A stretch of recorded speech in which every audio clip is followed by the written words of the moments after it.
Greetings,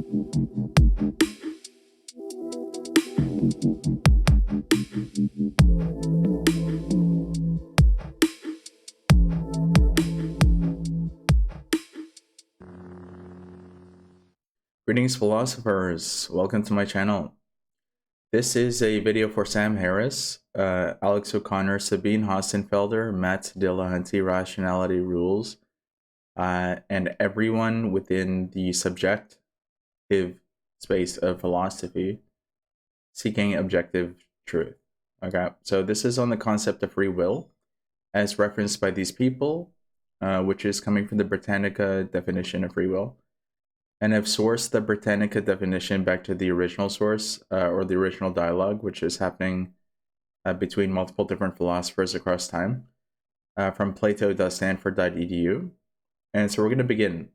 The way I'm going to break down this, so this is not a argument against people. It's an argument against the character and spirit of the knowledge, right? And then we're trying to analyze and break down their definitions. And then while we do that, and then after we do that, we're going to build up, while we do that, we're going to build up the real definition of freedom of will, or the will to freedom, if we want to reverse syntax. So I think both are necessary. Like, there's a freedom to will, a freedom to select, and a freedom to act in the world. And that is the plane of potential. So if we're selecting our actions in the world, that is the plane of potential to,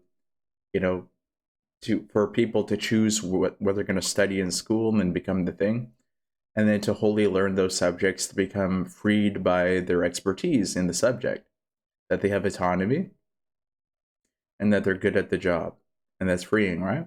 And then, of course, everything after the work is done, after the will is done, we're free, right? So that's like the will towards freedom. I think in general, when I say the will towards freedom, in the back end of my mind, the way that I feel the space is at the top right corner of my temple. I would say that this is going to be a dialogue for people. It would make a good dialogue for people that have anxiety and depression as well.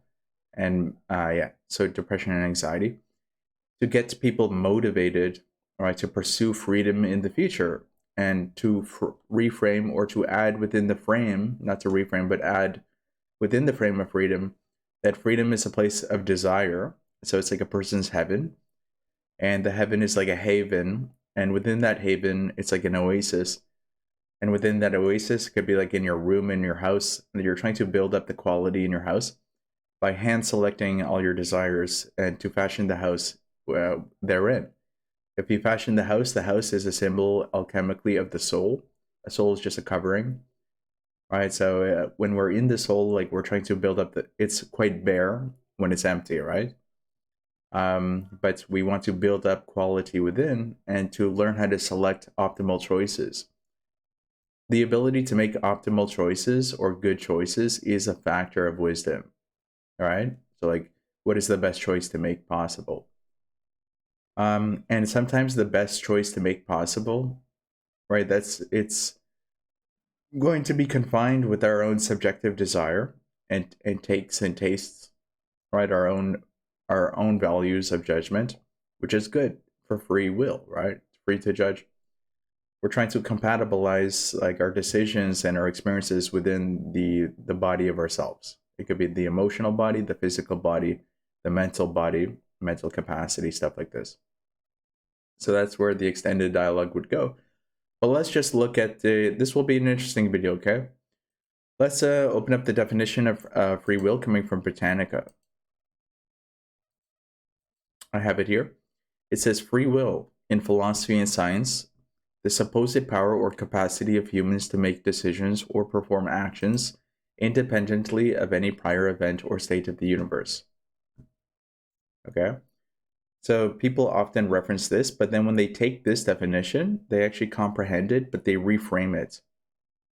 Right? So the reason why they reframe it is because naturally most people, when based on our reading comprehension, or even oral comprehension, we tend to paraphrase things or summarize things in our own unique way. Like, we shorten it down. It's rare for a person to be able to recall word for word the definitions. that requires a specific type of literary memory. So people take this definition, like Alex O'Connor, and he'll say, like, one could not have acted differently. One could not have acted differently. And so does Sabine Hassenfelder use the same definition. And I've seen Sam Harris, in a way, use that definition to have acted differently. Okay, so I just have to say that first and foremost. But let's look at this. I think I've already solved a lot of the problems within this definition. So there's a cipher to use to make good concrete oral comprehension due to semantics. Is that they did semantics wrong here in this definition. And you see, or is a differentiator. It's actually very technical, right? To be very technical with language is what I'm doing right now. So or is a logical operation that differentiates between two things of a similar variety, but like a variety. But to say that they are synonyms, or is used to displace synonyms, but it's not the same because we have to replace or with and. And the reason why is because power and capacity are features of the will, right? It's a feature of a will, the ability portion of will. And to make decisions or perform actions is also a feature of the ability for a will. And so and is actually used to connect words of the same part of speech, clauses or sentences that are to be taken jointly. So since it is a joint phrasing, then they should have used and. And see, you could use and for synonyms as well. And that's the point. And the reason why you have to read it with and, like you could just feel it as you read it with and yourself. But the main issue is that or is also connected or conjoined with the word otherwise. And otherwise means to select out differently from some other presupposed condition. And the reason why I mention otherwise is because in the original definition coming from plato.stanford.edu, where the philosophers are doing the conceptual thinking and the conceptual reasoning, they say that an agent S has the ability to do otherwise, right? To do otherwise. So they initially used the word otherwise instead of choose. But then later in the categorical analysis, they say an agent S has the ability to choose or do otherwise, then phi at time t, if and only if it was possible. Right, holding fixed everything up to t, that S choose or do otherwise, then phi at t. So otherwise than phi at t. So like this sentence doesn't make sense, right? And the fact that they also use phi and like as a symbol of it's like an algebra, right? At time t, this is algebraic. When you're constructing the model of free will, you don't have to do mathematics at all. There's no math encompassing the expression of free will or the model of example of free will. It's just a it's a perspectival participatory awareness of a person making a selection. But in order for the person, like, there's that, but then to be the one modeling that, you have metacognition, or you have the meta awareness, where you have to build up the propositional knowledge of the procedural knowledge, which is the selection process. And in order to do that, you need to partially, yes, understand the propositional knowledge of the language, right, that you select, that you have to have concrete semantics, but you also have to be inside of the environment to build up that knowledge. So the agent has, like the agent of ourselves, not agent us, but of ourselves, making the model. I think that caused a confusion within people when they wrote agent S, because like we are the agent and the arena is this model of example, right? But they did not have John Vervaeke's model of cognition that I'm using, right? So we're supposed to explain not the reasoning of the choice making. Like if we're doing reasoning of here's the solve, right? If we're explaining the reasoning of a choice making process, that's going to be subjective and based on qualia, right? Qualities of things. And there's a lot of information there. And the issue with this, even though it can be done objectively, right? Even though it can be done objectively, when the model of example that we use, which is the environment, changes, then the propositional knowledge of that qualia changes as well, as fixed to the things that we're selecting. But it is still legal and objective to say that if you describe the qualities of ice cream, that there's an objective plane of reasoning there that everyone can interact with, right? So there's the objective plane of the knowledge of ice cream is that vanilla ice cream's ingredients are always different from chocolate ice cream's ingredients. So that could be an objective piece of knowledge. See, objective actually refers to the physical, like the objects themselves. And when we use the words subjective and objective in the philosophical or scientific space, right, we use it as judgment, right? To value, it's not a value judgment, but it's close. It's to differentiate the working knowledges, right, from the non-working knowledges. And people use this across time to compartmentalize the knowledge that they're seeking and containing in their mind, which is truth for utility, from the emotions or extra information and quality correlations associated with a person's right desire matrix for what a working utility might be, something like that. But this is owed to language, because in language we have agent S is the subject, and the subject is agent S, and the verb in the function is his ability to choose or do otherwise. And the direct object is supposed to complete a sentence, and the direct object is the thing of the sentence that is receiving the verb, right? Receiving the verb. And that would be the physical selection at play, but this is not mentioned inside of the first conditional analysis or the categorical analysis. But where they're identifying phi and t, which t is supposed to be the selection, and then phi is supposed to be the physical environment, right? Where they're doing this is in the models of examples that they give underneath the conceptual thinking. But when they do the conceptual thinking, they're changing the model or the environment. They're changing the environment across time. Like they have different examples they have multiple different examples going on that are unrelated to each other. That's why they weren't able to determine the language or the propositional knowledge and the correct procedural knowledges of selection. Right? So and here's the proof is with the link that I'll post here, is that the guy first talks about his ability to want to select between reading or watch a movie, and he takes perspectival frame, and then he's reasoning within that, right? So that's subjective, right? And he quickly does that, and then he changes the model of it. And then the model of example changes with another philosopher talking about this guy named Luke that has agoraphobia. And it's funny because they took their own. The main plane of the error is the simple conditional analysis, right? It begins like this: an agent S has the ability to do otherwise. Otherwise is not the same as to select.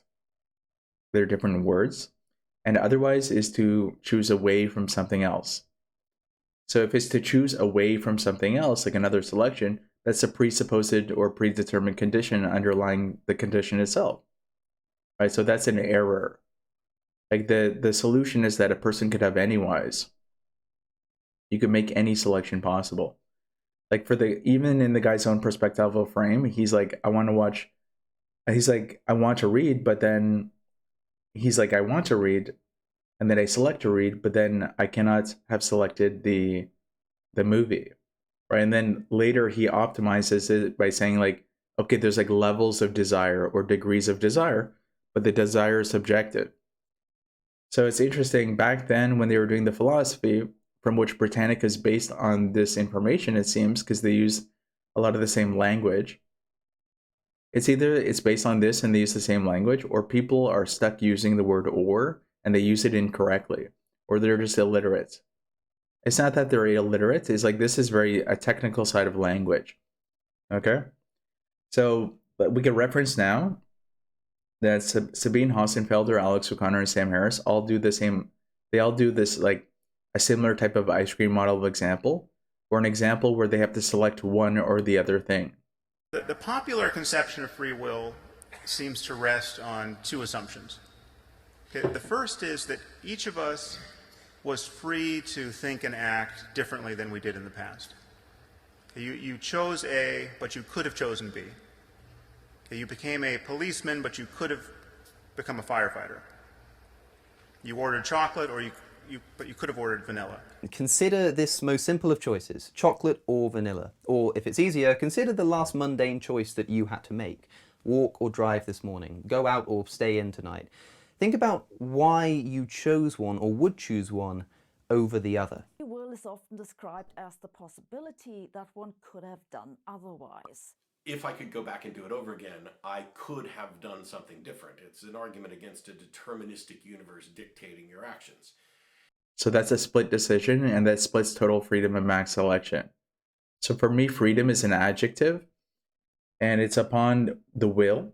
So the adjective has to be blended with the will, right? So if will's to select, then what is the freedom of selection?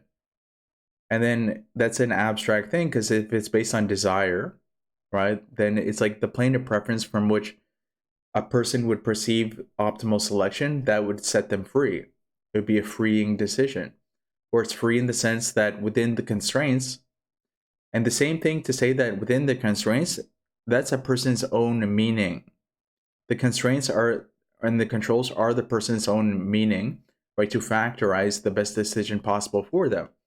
So that if you're selecting anything at the grocery store, it's going to be based on the price of the thing and the quality of the things themselves and between each other. Right, so the preference between a qualia is going to be objective to the object itself. If we're talking about apples, there has to be a life of the apple. The life of the apple is like the soul of the apple, so that's going to be its basic like freshness, its quality, its freshness, right? Because you just want a fresh apple in general. But the spirit of the apple is going to be the flavor of the apple. Right, so there's a soul of an apple and there's a spirit of an apple. And then there's across different types, and the thing that is constraining type is going to be the price of each apple, proportional to a person's own budget. And that is the entire plane of reasoning going on there, right? Those are the constraints. So another problem within the model of examples, they're assuming that, you know, since phi is the physical, the arena, or the direct object itself, that thing is constraining our ability to choose. Right? But that doesn't make sense perspectively, because those things are not conscious, and we're the ones doing the constraints in our open thinking and reasoning. Right? So they didn't have the perspectival wisdom, which perspective is really important for for wisdom in general. Right? Because wisdom is of human character and perception, but intelligence is just like the knowledge and statistics of the qualities of physical material things, right? So that's the difference between the two.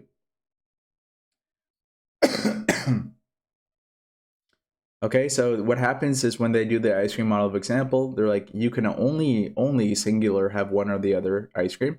Here's the solution. I have 5 ice creams in front of me. I have chocolate ice cream, I have vanilla ice cream, I have mint chocolate chip ice cream, I have mango ice cream, I have super kid ice cream, the Neapolitan multicolored one, right? And I have these 5 ice creams in front of me. And for, like, I'll include you in the perspective. It doesn't matter. I could take perspective and choose the same way, okay? So you're here with me with these 5 ice creams.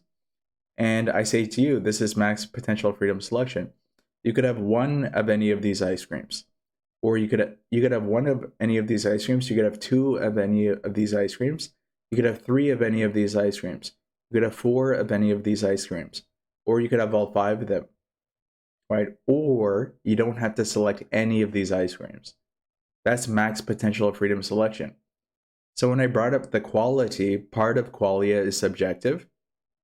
So the way that we use freedom upon the will or to select is that it's going to be quantitative.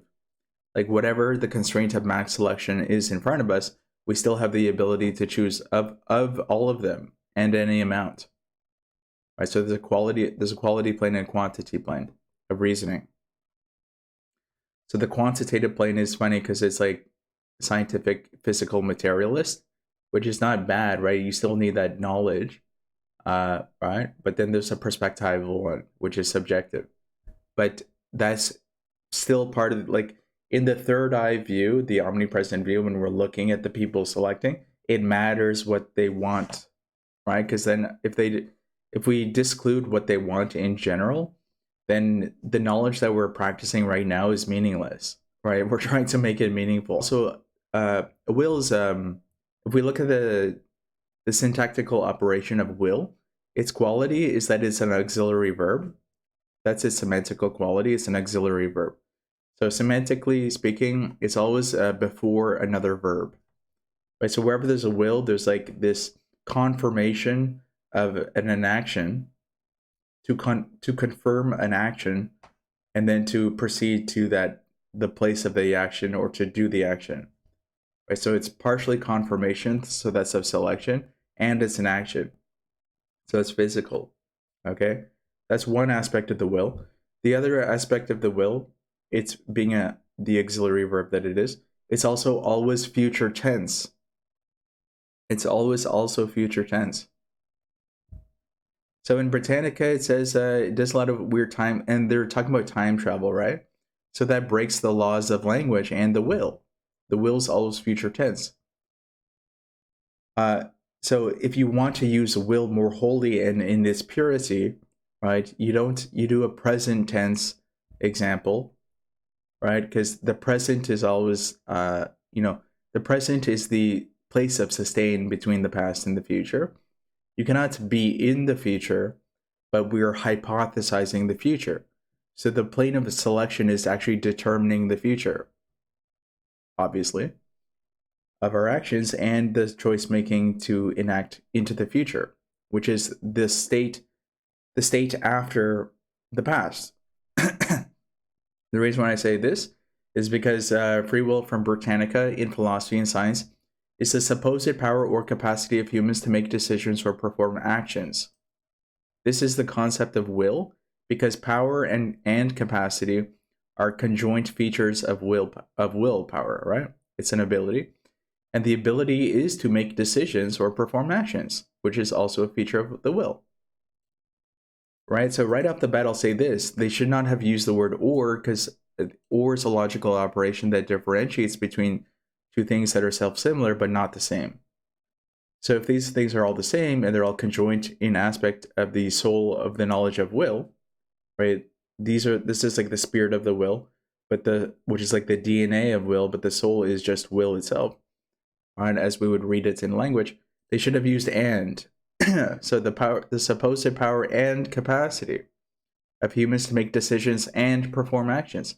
It even sounds better, right? It flows, and it's not negative, because or is like a negative thing. So it splits potential independently of any prior event or state of the universe. The second phrasing here, right, this is part of I'm doing phrasal semantics, is the concept of freedom, to be independent of some sort of, they actually did this concept wrong. It's too hollow, but to be independent from constraints is a good way, right? To be not willed against. So like if we're actually independent of constraint, that it is perceivable that in the world there are instances of our own experiences where we don't have free will.